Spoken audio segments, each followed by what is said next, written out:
Hey, what's up, everybody? This is Jace. Thank you for checking out this video. And this is going to be my review for Love and Hip Hop Hollywood Season 4, Episode 7. And the title of the episode is called Shady Ladies. Alright, y'all, we open up with Ray. Finally, we haven't seen Ray all goddamn season due to him and Princess's lack of storyline. So, Ray's in the studio. He's going on talking about he's rented out the studio for a month and he's going to stay there and grind it out. He got a little pallet on the couch, and he's just gonna stay there and grind it out till he comes up with his next hit, because his last hit was Sexy Kinda, which was 15 years ago. Who the fuck cares? Who the fuck knows at this point? But anyway, he has an artist come in by the name of Bridget Kelly, who was formerly signed to Rock Nation, and an R&B singer. So she's coming to Ray to try to rebrand herself and come out with some new music and shit. I don't know why the fuck she would come to a has-been who's reduced to Love and Hip Hop to get income. Anyway. But yeah, she looks older. She's around Hazel E's age from just by the looks. Upper 30s, but she gave us a little snippet of some of her voice or whatever. She sounds pretty cool or whatever. So her thing is she wants to bring more sexiness into it and not just be like the sad, sappy kind of R&B music that she's used to singing. I guess what she did when she was over at Rock Nation. But Ray's supposed to be helping her out with that. So he gives her a couple ideas, talking about she needs to be in a fur coat on top of a piano and a bikini and This is an old bitch. You're gonna have her out here looking just like Hazel E, old and trying too motherfucking hard to be young and sexy. It's not gonna happen.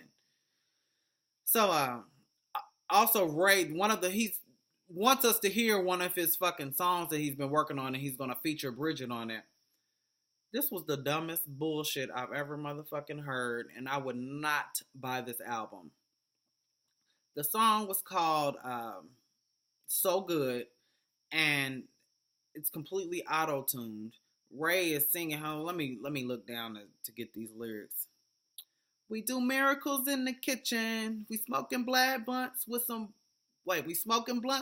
real bad bitches. But the pussy so good. Every time I'm in it.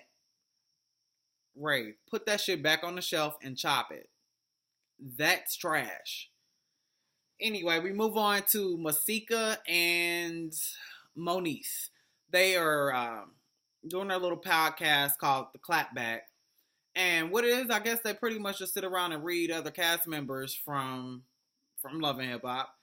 And I mean, it's funny. They're funny. I love them two together because they're both shady and catty as fuck. And but I just didn't get why they feel like, why sit around and talk about these people who aren't really sitting around talking about you at this. Like, I'm not going to make a radio or a podcast or have a podcast and I'm sitting around talking about other bitches. Like, that's kind of whack. But anyway, they bring up Nasal He, as Masika called her, Nasal He, and starts reading her about how she has the same amount of Instagram followers that she paid for back in 2014. She hasn't gained any new followers. Then they move on to Nikki and bring up the fact that Nikki's always in those little Fashion Nova latex dresses that you see every bitch in. And Monique said that the bitch looked like a human condom or a human latex condom or some shit. And Masika brought up the fact that she had hung out with Nikki last summer. Like, she was, I guess, it was like a double date or something. But Nikki showed up with a married man, and so they still started going in on her about fucking around with married men and shit and how that's not cool. Then Moniece goes in on Holex's Sky, as she called her, and start talking about how this bitch, like, she never had a problem with Alexis until Alexis started coming for Masika, who came around searching for Masika. Masika, this bitch said, yeah, this bitch done slid down a pole into our motherfucking lives and trying to fuck up our bullshit. That's a crazy bitch. But then the shit got real messy when Moniece decided to air out that my girlfriend AD and her best friend Tiffany Like literally, like, just named them. Like, did you really have to go that deep? Because I guess you were trying to start some shit and you wanted these motherfuckers to know that you was gonna be starting this bullshit. But anyway, yeah, my girlfriend AD wants me to meet up with her best friend Tiffany for brunch and try to settle our little issues or whatever that we have. However, I feel that Tiffany is in love with AD and she wants my bitch, and it's not gonna happen. And start talking about her being a stripper and all kind of shit.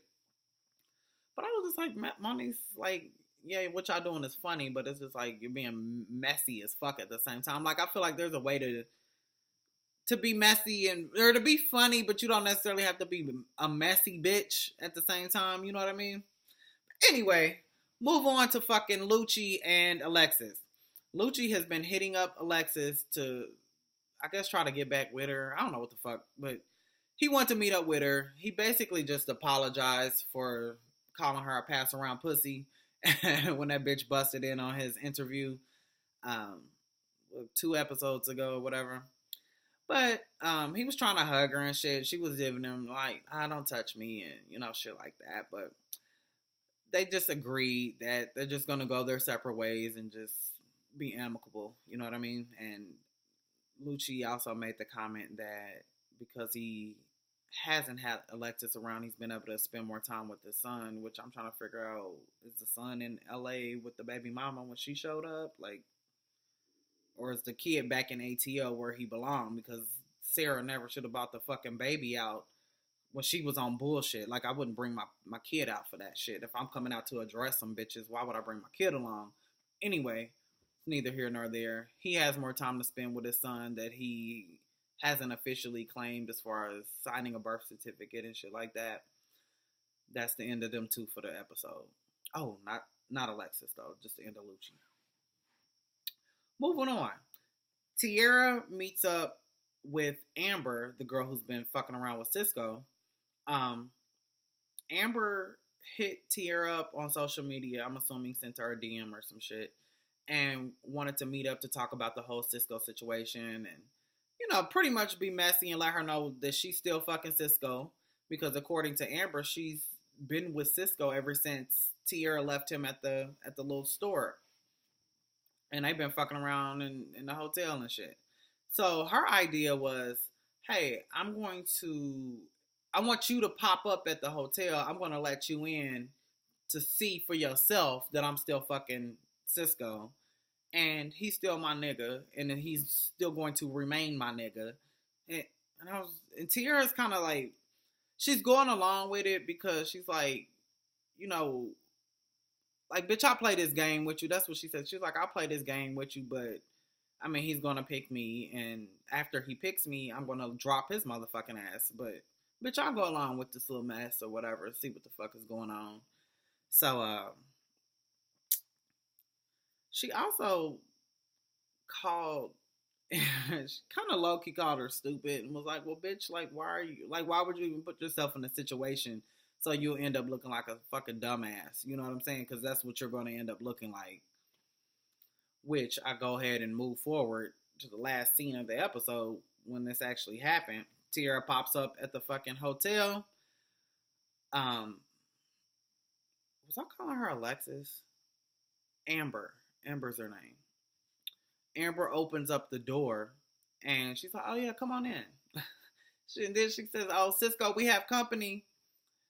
And then he's like looking out the bedroom. This motherfucker is covered in like lip prints all over his fucking head and neck and t-shirt. And he's sitting there just in the bed like, damn, what the fuck? Tierra's like, get your Uncle Fester looking ass out here. So I swear to God, y'all, he got up, he walks out, and he looked just like Uncle Fester. I know people call him that shit, but I didn't really realize it until he got up and walked out of the room. And it took me back to a scene from Addams Family Values when Uncle Fester, you remember he started messing with Debbie? They used to wear that bright ass red lipstick, and you remember she was kissing all over him, and she used to do shit to get him to turn against his family, to seduce his ass and shit. He had the lipstick all over him, and he was walking out, and he looked just like fucking Uncle Fester. But anyway, Tierra starts going on and talking about, yeah, this is what the fuck you doing, and you still fucking around with this bitch, and Um, Amber still keeps saying this is my nigga, and like, bitch, is he, bitch? But Tiara turns around and she's like, I'm done with this bullshit, and she starts walking out. Cisco ain't said shit because he knows his ass is caught up.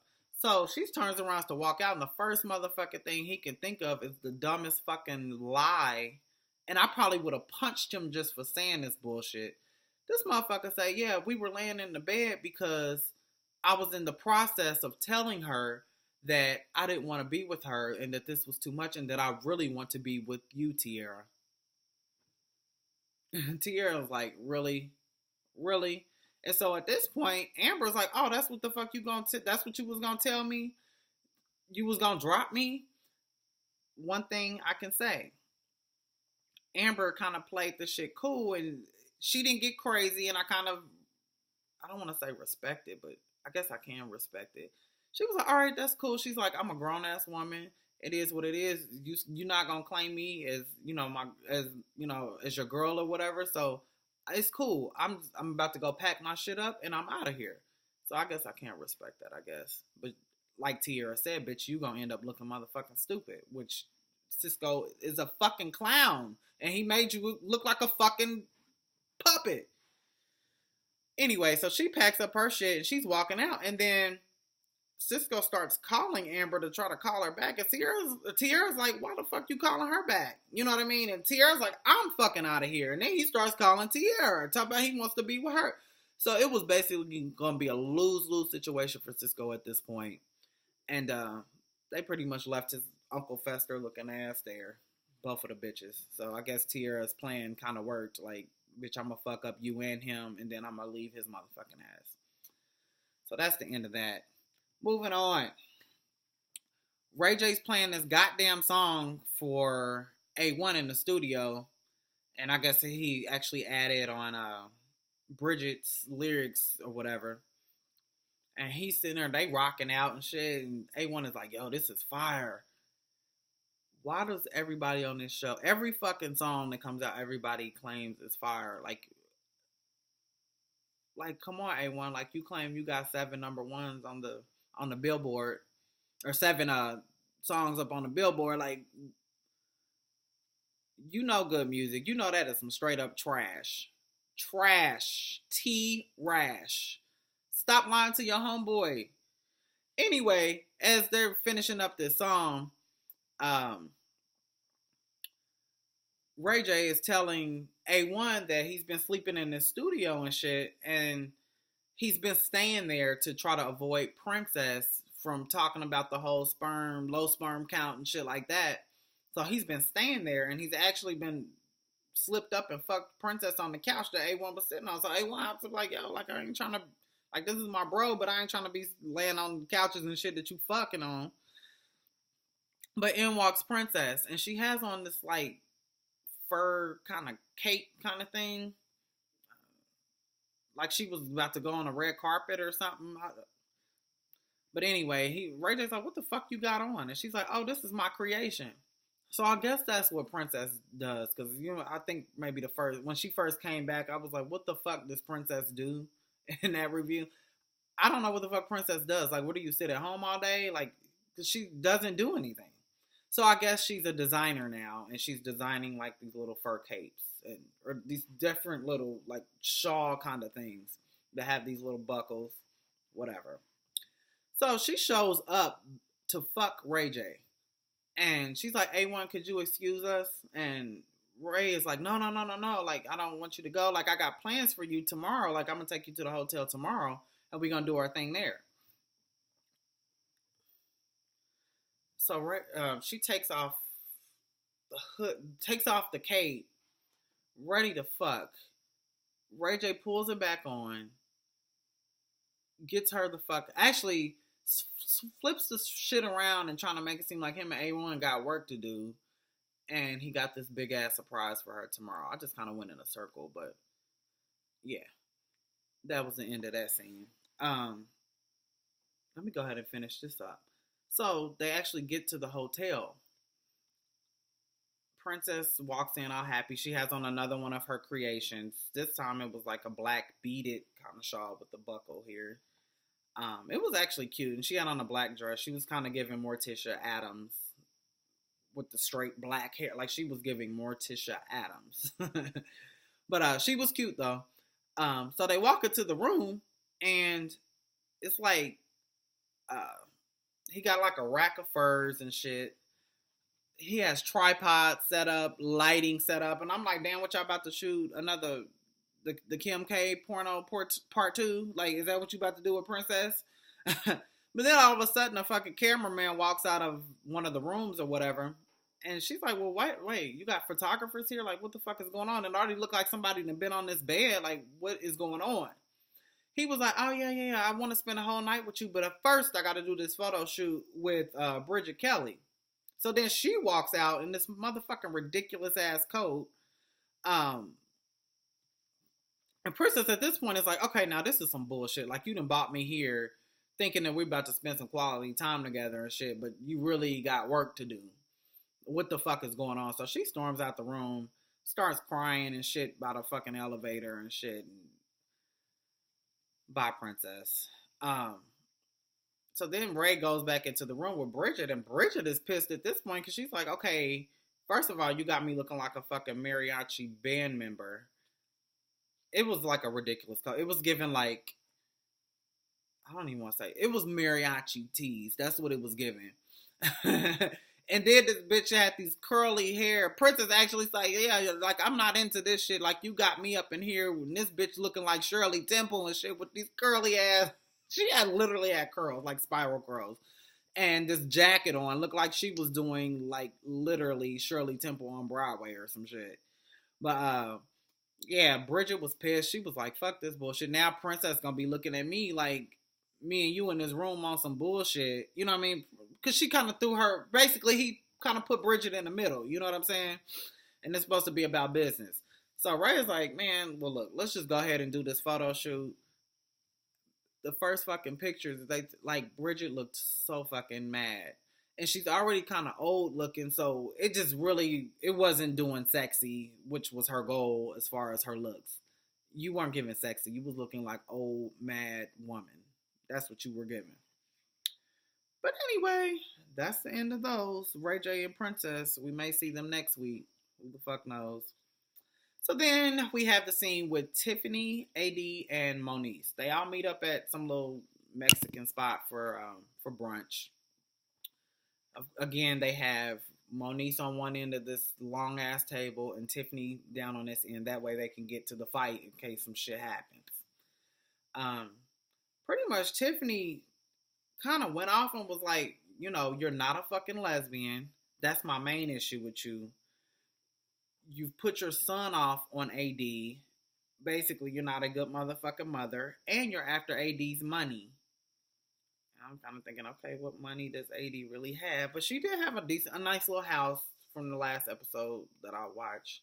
So, I mean, maybe she does have money. I don't really know what she does. So, anyway. Oh, and then she called Moniece. She said, you're an opportunist and you're scandalous as fuck.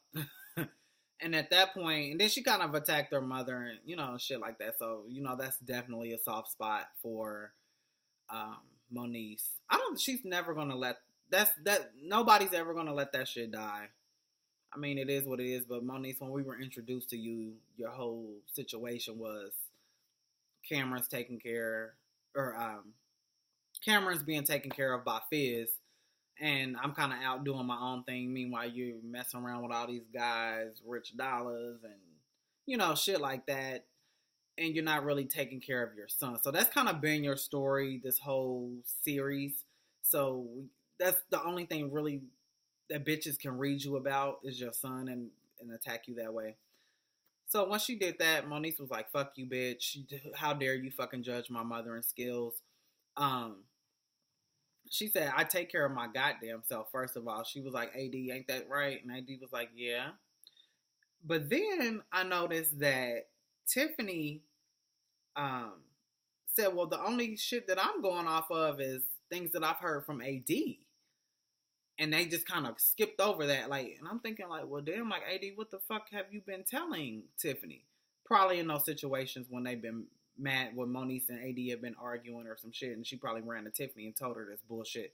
And now Tiffany is throwing the bullshit back up in Moniece's face.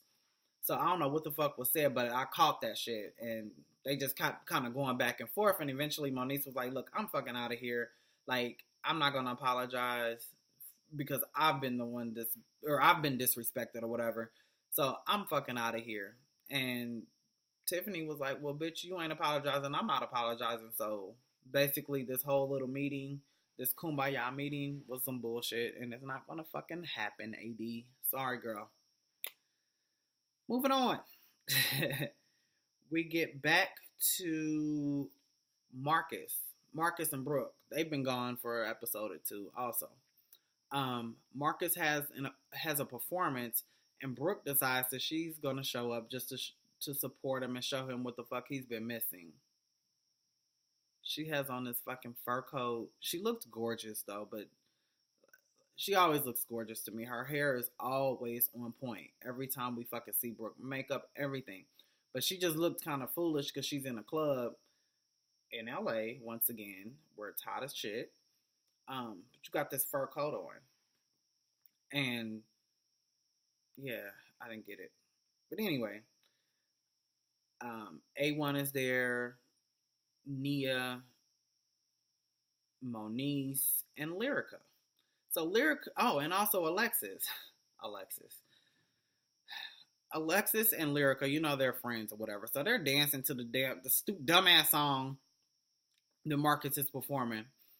And as soon as the fucking song cut out, Alexis is like, all right, I gotta go, bye. I got a hosting event tonight. And Lyrica's like, where the fuck you going? Like, why are you leaving? Oh, I gotta get out of here. But then immediately after that, Alexis is in her confessional saying, oh, well, yeah, I turned around and I spotted, there was too much side eye from Moniece and Nia over there. So I'm just going to go ahead and slip out because I know it's about to be some drama. Bitch, don't use that motherfucker and I got to go host some shit. So let me use that as a way to get out of here because I know she don't want any parts of Moniece. That's why the fuck she left. And she knew her ass was going to get fucked up. But anyway, so Lyrica is like, okay, girl, see you later. So, bye, Alexis. And that was the last we saw of that bitch. Let me say something about Alexis that I didn't mention at the beach scene when she met up with Lucci. She had her hair pulled up in a little bun, her real fucking hair. She had no makeup on, and she looked absolutely beautiful. But then when you get to these club scenes and these confessionals, like she's all done up and she looks a fucking mess. But like I'm Alexis, tone down the makeup and get a new goddamn wig. If we see this piece of lace here, like it's just not right. Like it doesn't match your skin tone. Like it's not covered up. It's just this big piece of lace, and it looks like they didn't cut it right because you could still see pieces of hair, and I don't know if the hair is laying under the lace, so you can still kind of see the hair. It's a fucking mess. But anyway, the bitch looked good, natural when she was in that little beach scene with Lucci. So I would love for her to do more of the natural look, but I guess my opinion ain't gonna get to the bitch, but you looked good, bitch. Natural. Tone it the fuck down. So anyway, back to the scene. Lyrica, after Alexis leaves, Lyrica goes over to Brooke, and this shit was funny too. Goes over to Brooke, and Brooke is, Lyrica's gonna be having a pre-album release party, I guess, so we could hear like a couple of tracks from her upcoming album. And Brooke tried to read her, was like, you know, what's going on with your music? Because it's been a long time. You've been working on this album for a long time. And then Lyrica, her motherfucking confessional, said, wait a minute, bitch. She said, I can't even remember the last time you had music out, girl. So let's just start there. I said, bitch, Brooke, you tried it. But after that little scene, Lyrica makes her way on over to Nia and Moniece. And these bitches are sitting there looking ridiculous as fuck. Nia, again, what's your fucking point? You're the sideline friend. She has on this choker, like this cheap ass choke. So Lyrica just goes over. She's like, "Hey, how you ladies doing?" And and Moniece immediately becomes shady, and she's like sipping her drink. Yeah, and Lyrica's like, "What's the motherfucking problem?" First she invited them to her listening party as well, and then once Moniece started doing all that shady shit, um, damn, I just lost my train of thought. Okay. Once she started doing all that shady shit, Lyrica's like, "What's the motherfucking problem?" And basically, Moniece told her that, yeah, you fuck with Alexis Sky, and that bitch was calling me a hoe, and like I never had a problem with her until she called me a fucking hoe and shit like that. And I was thinking like, well, damn, when the fuck did Alexis come for her or call her a hoe or whatever? But then they showed the clip. It was the very first little incident that Zell and Alexis had, probably like the first episode or whatever. When you remember she threw the purse at Zell and he threw the drink or whatever. But in the midst of all that, when Alexis was going off, she was calling Moniece hoe niece and was like, "Yeah, you a hoe" and all this shit. So I didn't remember any of that shit, but Moniece didn't forget that shit. So I guess she does have a legitimate reason for not fucking with that bitch, because she was calling her all kind of hoes and shit. She didn't even know the bitch. But anyway, girl, Lyrica was playing this shit so motherfucking cool. She was like, "Okay, well, obviously I'm not gonna get through to this bitch, Moniece. So Nia, whenever, I would like to invite you to the event, and we'll talk later more about the details and shit. Because I'm not about to get into no argument with this crazy ass bitch because she's mad at me because I befriended Alexis. Like, really, bitch?" So she turns around and walk away, and she gets all the way to the door, but then Moniece says something like, "Well, I just want to beat her ass." Lyrica gave, "Wait a minute, so you want to beat my ass, bitch?" And it just went on from there. And then motherfucking Moniece was like, "Yeah, because you're being mad disrespectful." No, disrespectful as fuck. Wait, you just came at her like she came over to fucking invite y'all to a listening party, and you started bringing up the fact that she's friends with Alexis and all this bullshit, petty bullshit. So how's she being disrespectful as fuck to you, bitch? Anyway, next scene. Ray and takes Princess out to the beach.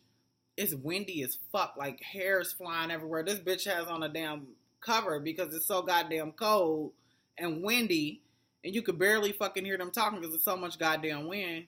But basically, he tells her that his sperm count is low, and this bitch thought that was cute because he had gone to a doctor to have his sperm count checked, because she was thinking wasn't even interested in having kids or anything like that. So yeah, so I'm so glad that Ray's taking steps to show that he actually wants to have a baby, and he's in all this too. And moving on. Hazel, Alexis, and Lyrica meet up. Lyrica basically is inviting them to the or the release, the pre-release party or whatever the fuck it is.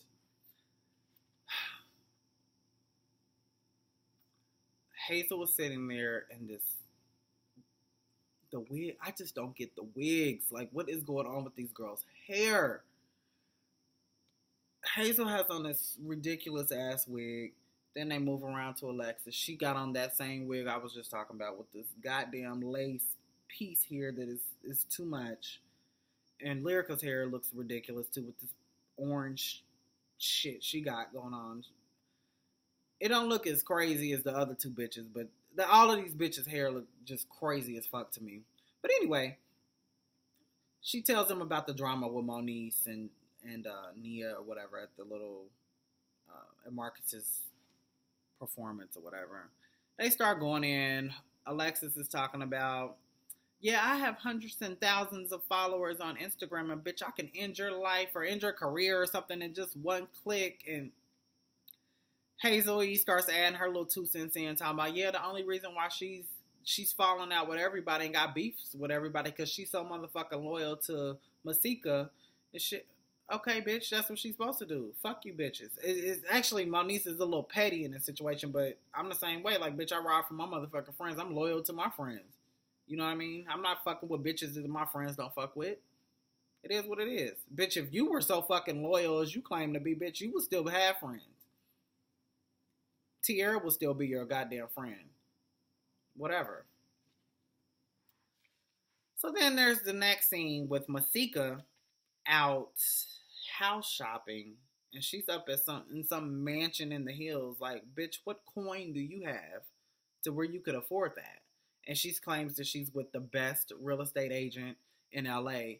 Why every time they go do something, go shopping with a stylist or go house hunting, it's always you're with the best real estate agent, you're with the best stylist in LA, you're with the best producer in LA. Anyway, Monique shows up late, and as soon as she gets there, she's like, bitch, I got some motherfucking tea for y'all. So she pulls up on her phone this, I guess, Instagram post that Alexis Sky had made talking about, hold on, I have to write this down. Yeah, this is 3 miserable bitches out here to keep fucking running their mouths about me. They need to keep my fucking name. She's just doing this with her hair, with that fucking wig. Yeah, they need to keep my motherfucking name out their mouth, and I just want to let these bitches know that I'm here in LA to stay, and they just mad because I'm young and bossed up, and I mean, look at me. She stands up and like kind of does this turnaround to show off her fake ass body, and Masika was like, bitch, look at what? Like, what are we looking at, bitch? Masika, I love you. Like, you're my favorite girl on here. However, Masika decides to say, well, bitch, look at me. And she has on like these sweatpants with a little bikini top and a denim jacket. She takes off the denim jacket and like does this spin around like, yeah, well, bitch, like, yeah, we looking at you, bitch, look at me. Like, Masika, girl, you're not all the way snatched. Like, to be doing that kind of move. You know what I mean? Like, you look good, don't get me wrong, but you haven't snapped all the way back yet. You're like, it was kind of, she still had a little stomach, you know what I mean? She had the sweatpants pulled up, so you couldn't really see the full effect of stomach, but you could still see that she's sticking, her ass is big too. But it's like, girl, you ain't got that, you ain't all the way there yet, sis, to be doing that kind of move. You know what I mean? That was a little too much for me. But anyway,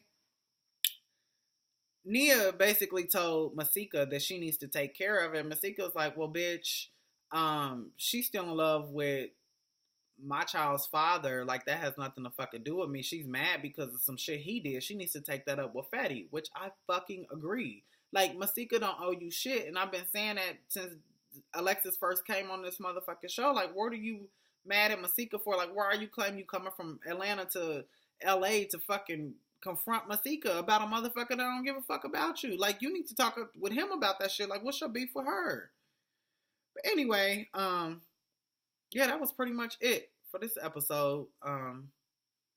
Yeah, next week we're supposed to get into, I think, this little intervention with Tierra. That's what I did notice from the previews. And yeah, I guess that's what we have to look forward to next week. But yeah, thank you for checking out my video. I know I've been talking a fucking lot. Go ahead, like, subscribe, and comment on this video. Let me know what the fuck y'all think, and I will see y'all asses later.